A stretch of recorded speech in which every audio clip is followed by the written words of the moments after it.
Hey everybody, welcome to Limitless, and I'm so glad that you're with us, where we are looking at topics and subjects of how we can all overcome, break limitations, have a more successful life, and go to new levels.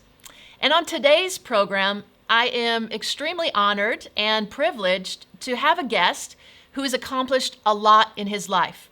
He's very well respected physician here in southern Philippines, and his name is Dr. Benedict Edward Valdez. Now I have to pull out his credentials here because he's done so many things, so let me read them to you. He is the president of Maharlika Charity Foundations and the director of missions. He is the chair of the trauma section, the emergency department, and the emergency medicine department of Southern Philippines Medical Center. He's also the medical director of 911, and the list goes on. There are so many things. I know that he's won several awards over the years as being one of Philippines' top doctors. So I'm so happy to have him with us. So Doc Ben, thank you so very much for joining us on Limitless Livestream. I know you're extremely busy, and so I really appreciate you taking the time to join us here. Of course, I all for global impact and all for your cause. Of course, I should find time. Well, we really appreciate it, and I just have a lot of questions that I'm excited to ask you about, and I know that our viewers are going to be interested in what you currently are doing in terms of the fight against COVID. I want to talk to you about emotional intelligence. I want to know about you breaking limitations in your life, just so many things, and we'll see how much we can pack into this interview. So let's just start off with the fact that you are a very prestigious trauma surgeon right here in the Philippines and in Mindanao, and have really accomplished so many things. I feel like it's such a privilege that you and we've actually known each other for over 10 years because you were a surgeon on a case where one of my guests was in a motorcycle accident 10 years ago. And you were the surgeon there. And you saved his life, so thank you. And from there, we've worked together with the Maharlika Charity Foundation and doing the cleft and the cleft surgeries that you do and so many things. But would you just tell us a little bit about Maharlika and what Maharlika does in Mindanao? Well, thank you for that straightforward question. Maharlika Charity Foundation started in 1973. And the purpose of Maharlika is to actually help out the poor, the marginalized of Davao City, and until such time it goes out of Davao, and that's covering all provinces of Mindanao.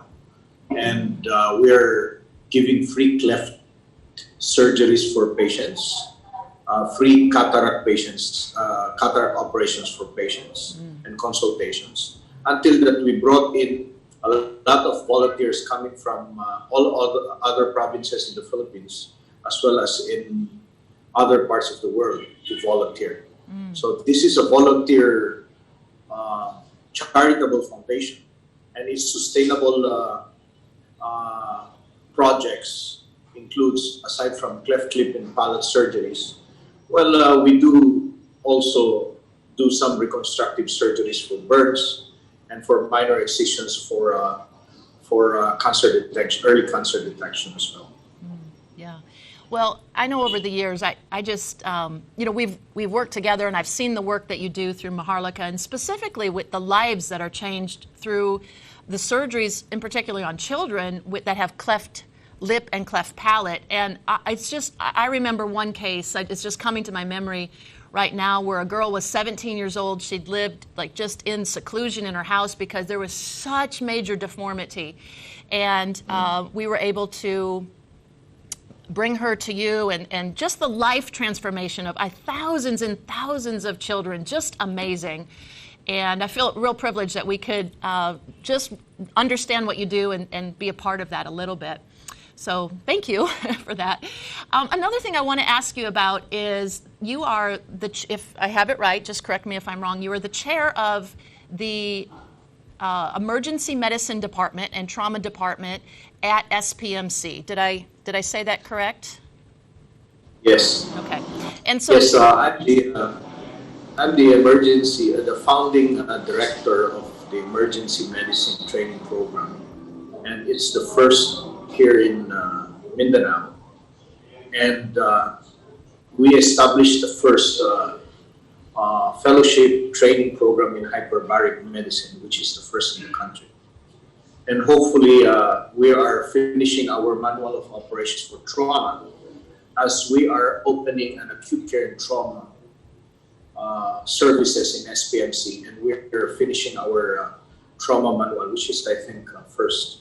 It's another first in the country. yeah. And So we partnered with Malaysia as well. Yeah. wow. And you will have people coming in internationally to train through this program. Is that correct? Yes, of course. We have consultants and honorary visiting directors coming from all parts of the world, in US, in Colombia, and Malaysia, so they could actually visit and train with us. So just for especially our international viewers, SPMC stands for the Southern Philippines Medical Center, and it is the regional hospital here in Southern Philippines.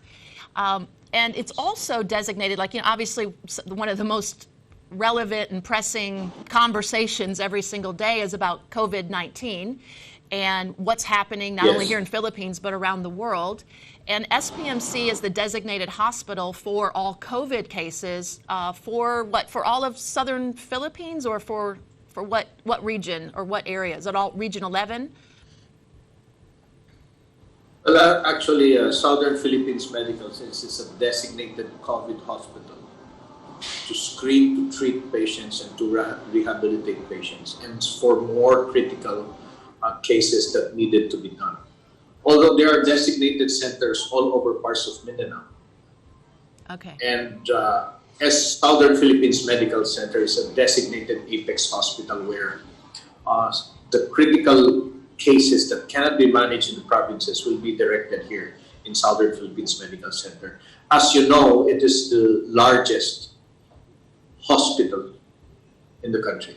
Yes. Oh. Actually, no, I didn't know that. It's largest in the whole country, in all of the Philippines. Yes. Oh, okay. Fantastic. We love Mindanao and we love Davao. We're ruling the country here. So, yeah. So I want to ask you, like, obviously you're doing so many incredible things, medically, but what is it like? Myself and like most of our viewers, we're not in the medical community, and of course, and then for COVID, our experience is mainly being quarantine and isolation, like staying in our homes and staying behind, staying where we need to. But you're somebody that's absolutely on the front lines fighting this, and what is it like? Can you tell us more from like a personal side, and being a doctor that's right there, that's around this all the time? What is it like for you? Depends on how a person is designated to address COVID. There are two types. One is the clinical, that you have to actually treat patients, and you be there always at bedside assessing patients. And the other is systems building, where you're the administrator, create systems, strategize, manage human resource, manage logistics, and at the same time manage the institutions and organizations that surrounds you. Right. I am on that level, on the administrative part. Okay. However, I cannot dichotomize myself that I'm still a surgeon and I'm still on the front line, especially dealing with patients as well. Yeah. So in my personal view and my purview, it is quite challenging about addressing this, since it's quite new. And there's uncertainty in dealing with patients, as you know, that every patient that you have to see, you have to consider that is this patient has the infection or not. And that is a ballpark question about all the health frontliners, because it would change the course of the system. The patient has to go inside the hospital, has to be treated outside the hospital, or the patient has to be operated. But in any other case, the emergency medicine department partakes its in times of triaging patients, sorting of who will be the first one to be treated based on severity. So regardless of the patient has COVID or not, the primal purpose is, can we save the lives and can we intervene in the immediate period of time to save a life, regardless of whether the patient has COVID or not. But an additional factor of scare, I couldn't open scare, because there's always a stigma about dealing with COVID. Yeah. We have to be putting our foot down and we have to be frank with people. But again, as you all know, all frontliners that you see there, they have enough courage to actually address these people who needed the help the most. Right, right. Having courage, it doesn't mean that you're not scared. But having courage is to address and to uphold the dignity of each person, the dignity of life, the preservation of life, regardless of ethnicity, belief, or creed, or race. The responsibility of each frontliner is to actually give care and show compassion to those who needed the treatment the most. Yeah. Because as you can see, Pastor Amy, the more that I'm into the practice of medicine, the more I am getting a lot of realization in life.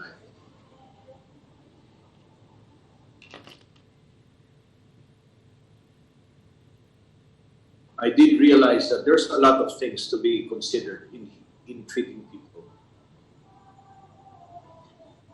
One aspect is to treat the disease itself. But for more noble and glorious purpose in achieving the goal is to actually treat the patient as a whole. Yes. You treat the patient as how he sees things. You treat the patient for one to actually preserve spirituality and to enhance his spirituality and to give courage to those who are sick. And these are the things that we need to know. That's why a healer, a doctor, has to transcend more on the anatomy side, but on the side where you cannot see. Especially we are addressing the pandemic. In this kind of pandemic, there are two things that you have to consider. One is the mental status of the patient. How is he doing? When you discharge the patient, is he okay? Does he have the proper mindset? Right. The second, the well-being of the patient, is he good? Has he healed anatomically? And does he have the better mental status and relieving him or her from mental anguish?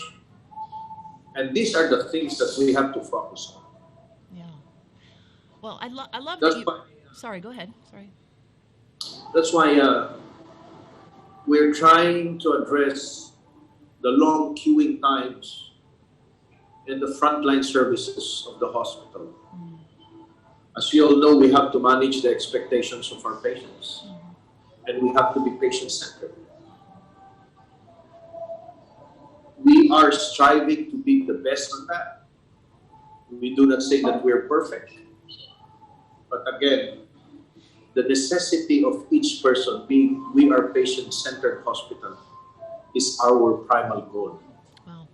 For the seen and the unseen. Wow, that's great.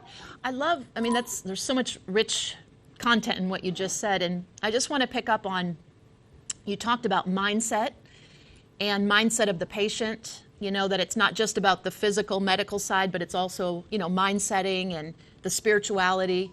And as you know, this show, this broadcast is really about how do we break limitations in our life to achieve, new things, go to new levels? How do we manage our mind? How do we have right mindsets? How do we grow in our relationship with God? These are a lot of the topics that we talk about. So I just want to pick up on that. How important is it for a patient in terms of their healing process and moving forward? How important is the mindset? It is very important to actually manage the expectations and the mindsetting of our patients. And I see in the practice of medicine, this has to be emphasized better. Not just only in practice, but in medical school. Okay. Having a good rapport and a good relationship with your patient, it gives enlightenment to the both of you. And at the same time, the person will understand where he is now so that he could actually direct himself and travel in a better direction rather than not at all. Yeah. So again, in my personal experience, mindsetting comes in different forms. The one that you will undergo a tremendous challenge in your life and you realize it. Second, the more you talk to patients and dig on how they think about things will probably give you an insight. Should I have to consider this? Number 3, your experience is not just only sadness, but if you experience happiness, you will realize that life is short. And the better way to improve relationship is to actually read the proper things that will give you guidance in day-to-day decision making. For example, the more you read the Bible or the more you read an excerpt coming from great people, that it will have a big semblance in character building. It will be imprinted in your thoughts. True. And when you encounter a particular challenge in life, you are guided by these thoughts as well. And the more you are in it already, the more you read, the more you understand what you read. The Bible, the things, the good quotes in the net, it will enhance your thoughts until you are gearing towards that spiritual level of perfection. And so life is just about, in problem solving, you have to consider a lot of things. But the conflict between what you do and what you have inside is the most challenging thing a person can have.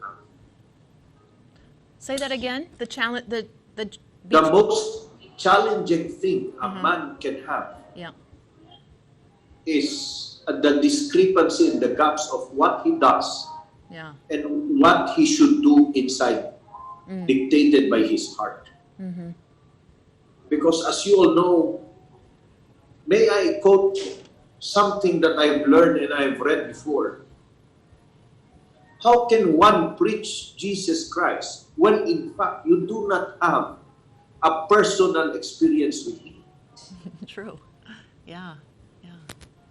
How can you introduce a person when in fact you do not know the name of the person of your introducing? Right. And this is a gap and a challenge to every person, whether you're a lawyer, whether you are a businessman, whether you're a doctor. This is the challenge amongst us. And how can you actually fight COVID when in fact you lack faith and courage in you? And this is what you call the spirituality that men and women should understand. Being scared is not equivalent that you're not courageous. Overcoming, you're being scared because you have more faith than being scared, then courage will continue. This is the thing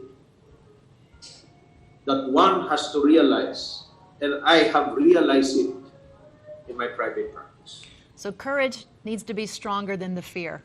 Is that what you're saying? That's the courage in our life, and that needs to be in a strong, more focused on and strengthened in our life more than anything that's we're scared of or we're fearful of.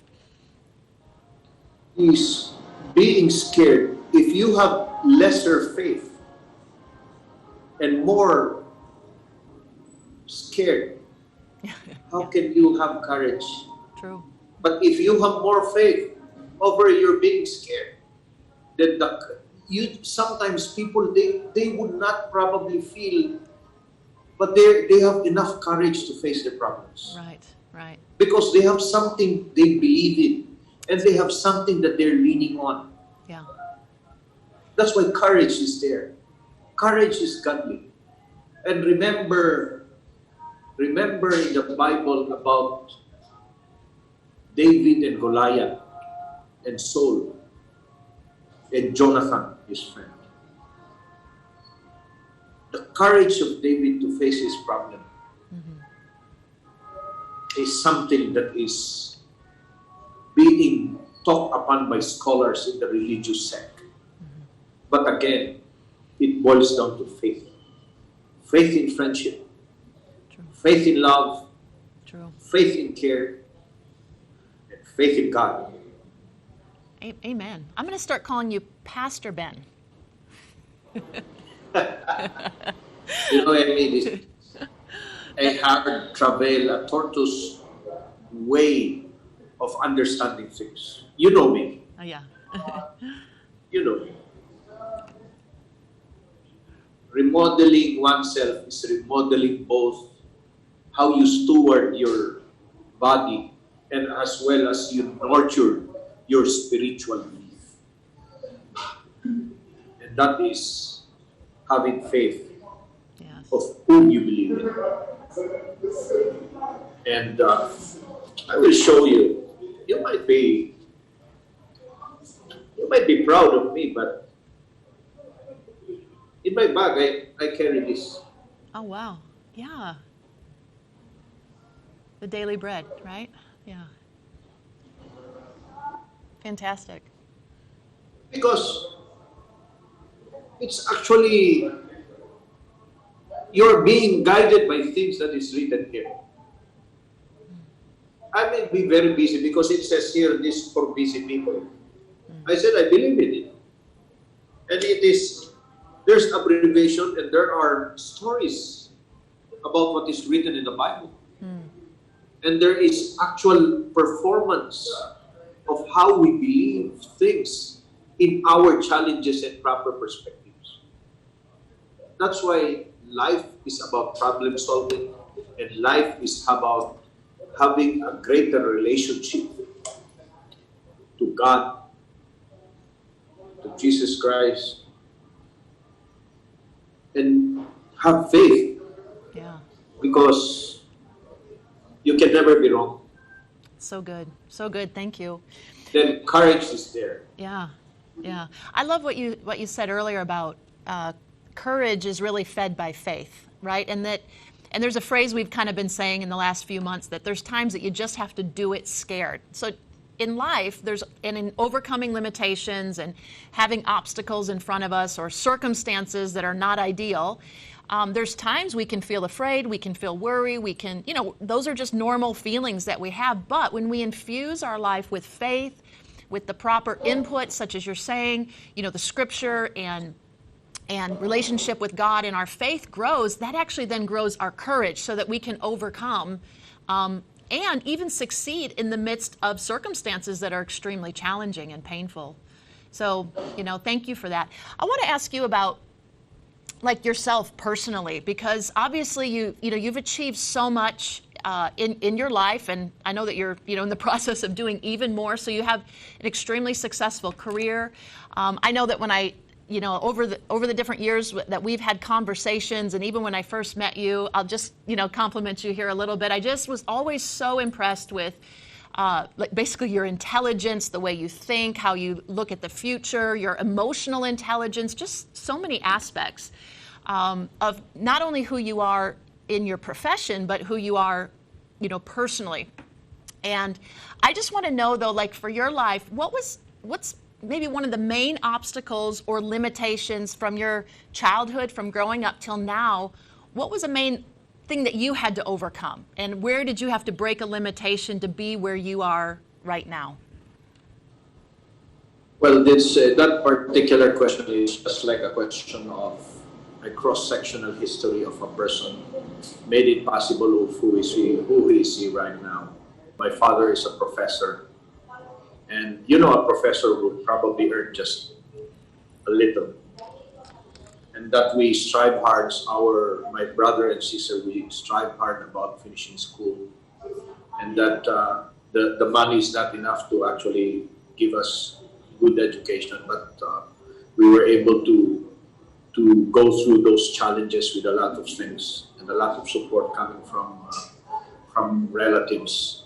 And of course, we're blessed with a better way of understanding things. That's why we were able to achieve a lot of academic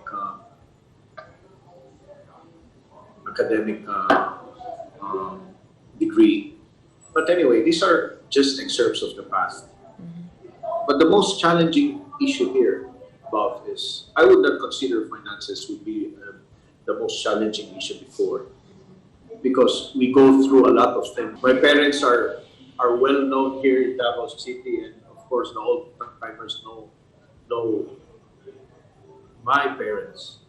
But again, it's not just a matter of blaming them, because if we sit in their shoes as well, they have their own reasons to believe that the marriage didn't work. But again, the challenging thing that I have is the character building.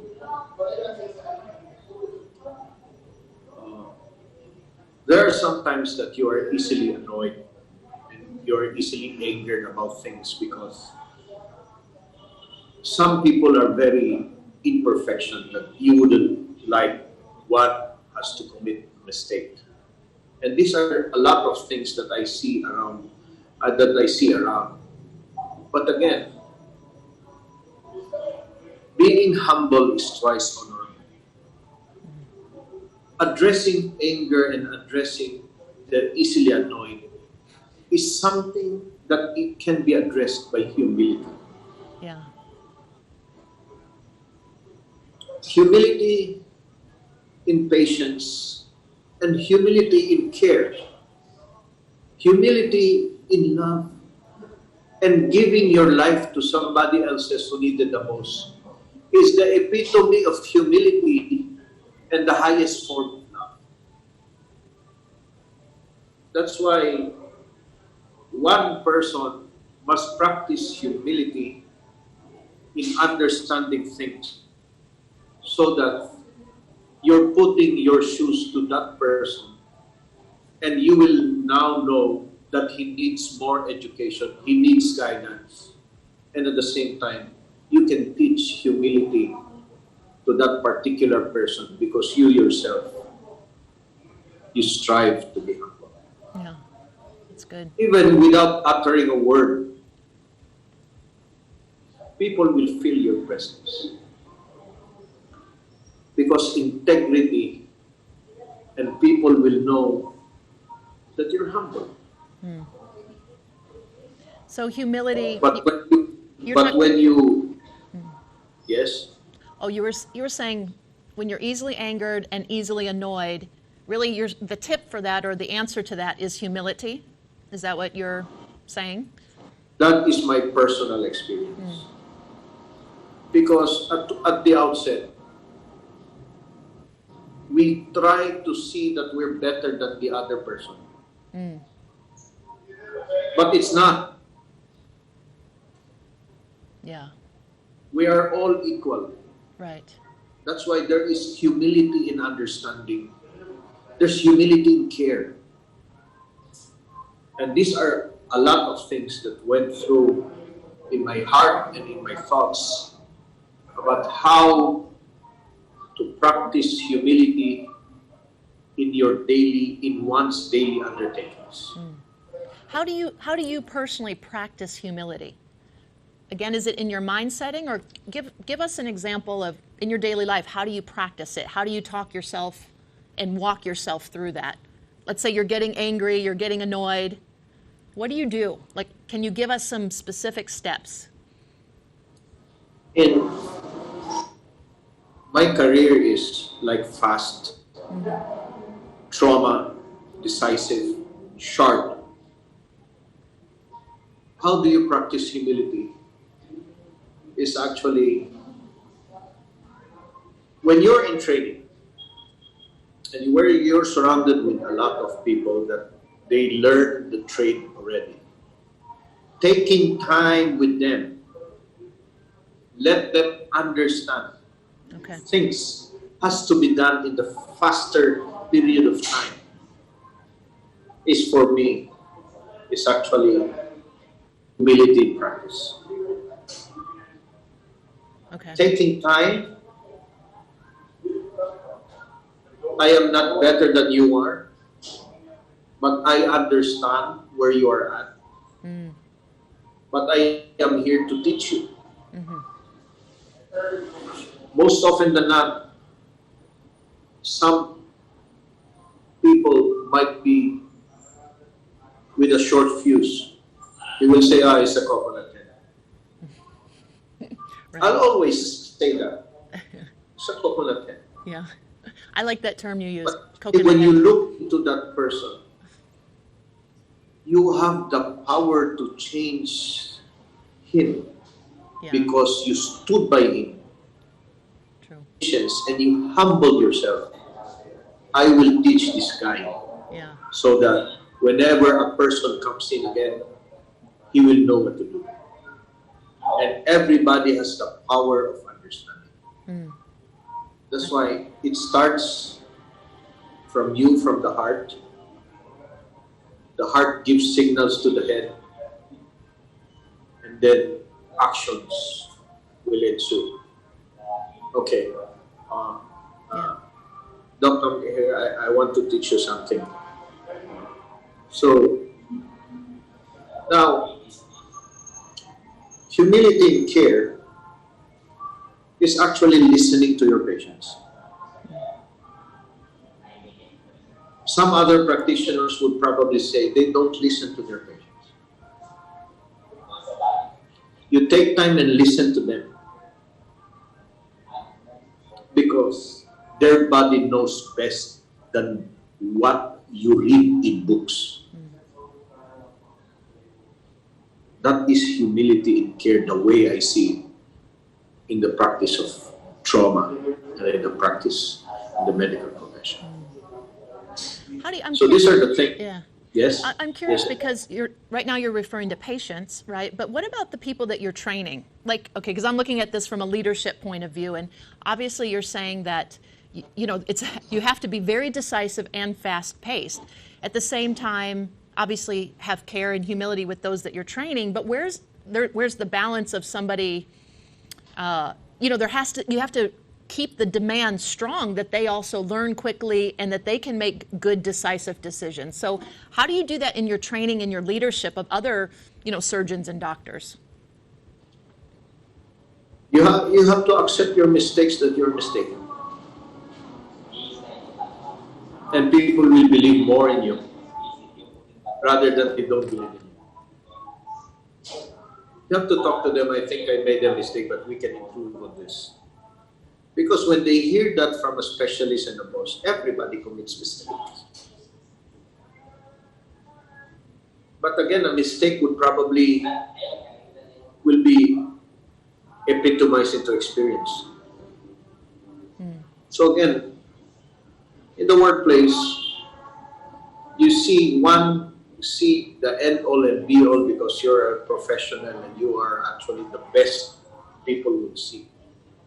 But again, you have to understand them that they're in the process of gaining experience. At the same time, you have to accept that sometimes along the way you committed mistakes.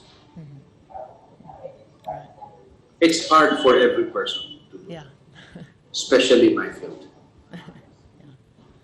Yeah. But the way you act and the way you feel things, there must be no gaps. Right. Okay. Well, I want to ask you another thing because we're kind of winding down with this interview. We have a few minutes left. And I know that recently you, unfortunately, were COVID positive and hospitalized. Tell me a bit about, and our viewers, a little bit about that experience of having COVID and actually being hospitalized yourself. Okay, first is being an administrator and being the head of a department. I was able to see the whole spectrum of management, from admission to being myself a patient. And that would be a plus in terms of how we plan things already. Second, that 1 month of being incarcerated in the Incarcerated. when 1 month inside the hospital has made a difference, because there's a lot of things that I run through in my heart and in my thoughts. And there's really a change in terms of perspective as well. That's why that was a fast turnover, and sometimes I always say to you that, is there any click in your life? I think I have that half click. Wow. Okay. All right? Wow. Half click. Half.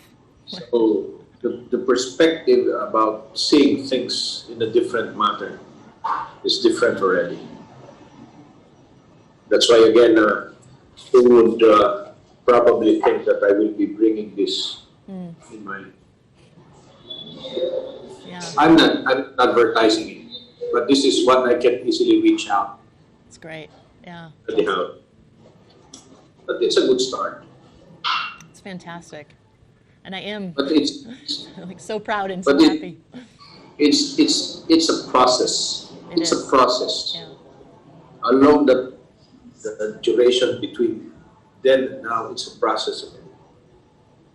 That's why right now I am reminiscing a lot of things in my life about how things were and how are things now. Wow. But the greatness of which is something that you know yourself better than anybody, and you find yourself even amidst pandemic. So let me share to you some of the notes that I have written. Okay. One's full redemption for goodness and unceasing spirituality gains full respect from followers. Henceforth, the accolades of success is bringing any groups of people to a higher cause of stewardship is inevitable. Let me share to you another one. Our tour in heaven on earth is how we put things in our hearts and minds. Caring for and loving with patience are the Valhalla of life. Another one. Giving it to someone over self-gratification is sacrifice. Life given up is the trust in faith. Never doubt on one's success, as He is in you already. And there we get the courage of what we do in our daily life. So these are just among the things that I have written when I was in my room being a COVID-19 patient. And it's limitless. It's limitless. Even if you are inside the room,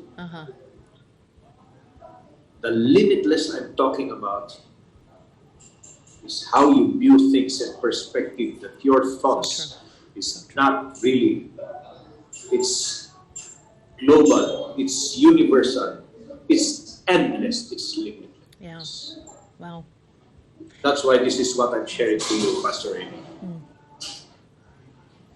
That's amazing. And I love that this is what you've sort of ended this with, because it's really the point of this whole broadcast is though we might be in limitation, or in this case, like you're physically quarantined, you're in the hospital room, so many things are very different than your life, your normal lifestyle, and yet you went inward and you were limitless inside. And look at what what's coming out of you and what you're writing, and just incredible. And that's really something that I want actually all of our viewers and listeners to always be focused on, that no matter what's happening around us, no matter the limitation that's around us, limitation doesn't have to be inside of us. We may be externally, in the external world around us, in the circumstances, there's always limitation. But where we break limitation is in our mindset, it is in our growth. And we're only limited inside if we think limited thoughts, disempowering thoughts, scarcity thoughts, and we can always be changing those. And so I just love what you just read to us and what you wrote. And if it's okay, I'd love to ask you for those, and we can post it here so people can read it. Yes, I will give you all of this. Thank you. We'll post it. Because these are products of a lot of experience. Yes. And being COVID-19 myself. Amazing. Doc Ben, thank you so much. You've just said so much in this interview, and I'd love to have a part 2 one day and actually talk about emotional intelligence. And there's just so many things we could talk about. So hopefully in the future, maybe in the next few months, we could do another interview, a part 2 to this. But thank you. Yeah, thank you for today. Yeah, thank you. And just sharing your wisdom, your experience, your own growth of how to live a limitless life. Very valuable. I so appreciate it. Thank you very much. And thank you for all that you do for the community, for Southern Philippines, and really the world, as you are advancing medical training that people will come in, from around the world. What you do for the cleft patients, you're truly a man making a difference. And I just want to say thank you from my heart, from Global Impact, and appreciate the partnership that we have, the friendship, and all of that. So thank you, and God bless you. I hope you enjoyed that interview and that discussion with Doc Ben.